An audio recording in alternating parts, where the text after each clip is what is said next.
pull out your crystal ball, not for a commit, obviously, but when the 2023 football season ends, who is Tennessee's leading receiver, rusher, tackler, and sack leader? Rob, you can go first. Leading rusher, I'll go Jalen Wright.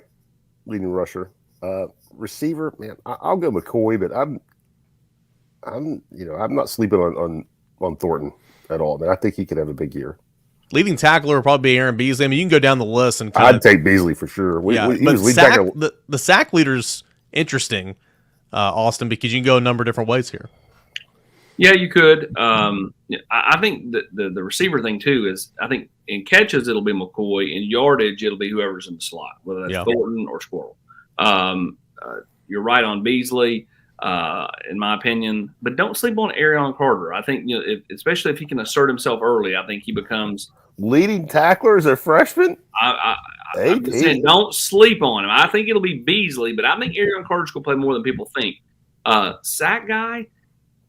I just don't think at this point. I think that if you want to just go, okay, who's probably going to play, who's probably going to get home in some of these kind of easy games. I think it'll be a guy like Roman Harrison, but the potential is there for one of the other guys that has a lot more talent to be the leading guy with sacks, but they've not done it. So how can you say how can you just say James Pierce? Yeah, James Pierce. He's not gotten on the field consistently enough to say that, or Joshua Josephs or whoever. So I don't think you can go down, and I would go Jalen Wright on leading rusher. Yeah, I think on the defensive side, there's some guys who padded some numbers last year in some mop-up duties, to make themselves. James Pierce had more sacks than Joshua Josephs and played an eighth of the amount of snaps that he played. So that thing can be a little bit misleading. I think the question is who's going to lead them in SEC play in sacks, because that will determine who stepped up. And it may be a linebacker. They may have to blitz. We'll see. Until Joshua Josephs and James Pierce shows that they can get home, they may have maybe to blitz. Arion Carter, Hubs. You slept like 18 hours last night.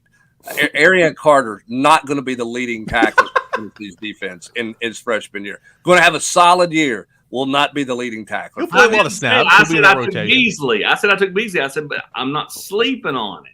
I think he can play a lot more than people think. Go back to bed. Going to play well, but going to play a good bit, but not going to be the leading tackler.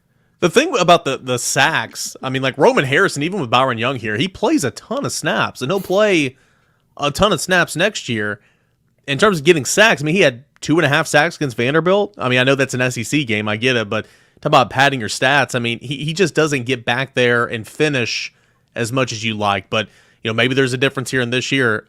Obviously, as you guys have all said, the potential's there for Joshua Josephs and, Pierce, and obviously Herring as well as a true freshman. But, we'll see. They got to go out and do it. Have you seen that gif, Eric, of Jimbo where he tells that's what I did with Hubs just then. I said something positive about a kid just because I knew he would come in and just crap on it, and it brings out his negativity. I'm a hater. That'll be on the board next. Hubs doesn't think Arion Carter can play. See, I thought the Kirby comment the other day would have been a great thread on the board. It never showed up. No, because I was too negative about everything. Now Hubs is like AP just got slapped in the head with a killer whale tail fin. I didn't see killer whales, just humpbacks. Does Tennessee have the talent depth in 2023 to make a national championship run? We talk about roster management and building the roster, having depth in key areas, much better than what it was, obviously, when Heupel took over. But Austin, is it where it needs to be right now to make a run at a natty? Dang, we're sitting here 5 minutes ago talking about whether the Vols can get past Florida, and for the first time in 20 years in Gainesville, now we've got them going to the playoff. I think they do. I think that if they're going to make a run, it's more so this year than next year. Because, Hubs and I have had this discussion, and I think Hubs put this on the board, like the number of offensive and defensive linemen they could potentially lose after this year is pretty drastic on both sides of the line of scrimmage. And so, I think if you're going to make a run, it probably ought to be this year. And again, the schedule sets up, pretty good for you. You don't have any like juggernaut in September. There could be some tough games, but you can kind of wade into the pool there, and A&M's the toss game. I think Tennessee can beat Alabama in Tuscaloosa, which is mind-boggling for me to say.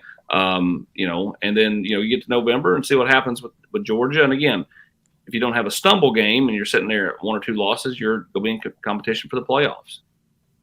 Got to stay healthy in some key spots. They don't have enough depth in some key spots to overcome an injury. Now, you can say that about everybody in the country. I get that, right? I mean, if you lose your starting quarterback, Rob, that generally dramatically changes kind of who you are and what you are. So I'm not talking about that.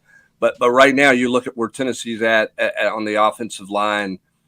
They don't have a lot of guys in the 2 deep that you're just that's kind of okay, that number 6 guy is really good, right? They don't have an obvious answer at center if you have an injury at center. There'll be lots of growing pains there. So there's some key areas where they have to stay healthy.